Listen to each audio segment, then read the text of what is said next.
మీద బతకాలని చెప్పి వస్తే మేము దాని మీద ప్రొటెస్ట్ చేశాం, కోర్టులో ఫైట్ చేస్తున్నాం. అయితే ఇందులో ఫిలిం సర్టిఫికేషన్ వాళ్ళది చాలా పెద్ద తప్పు ఉంది. గతంలో దేనికైనా రెడీ. మేము హైకోర్టుకు వెళ్తే 3 సన్నివేశాలు కట్ చేయమని చెప్పి హైకోర్టు తీర్పు ఇచ్చింది 2013లో.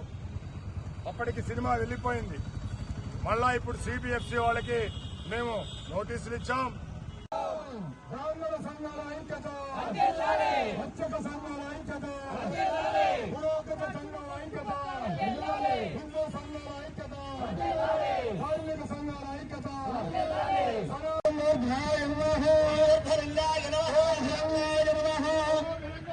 ఓం స్వర్ణాయ నమః, ఓం స్వర్ణలింగాయ నమః,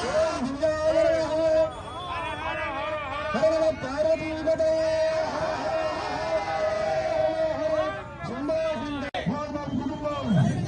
బహిష్కరించండి కన్నప్ప సినిమాని, కన్నప్ప సినిమాని, కన్నప్ప సినిమాని, కన్నప్ప సినిమాని, కన్నప్ప సినిమాని, కన్నప్ప సినిమాని.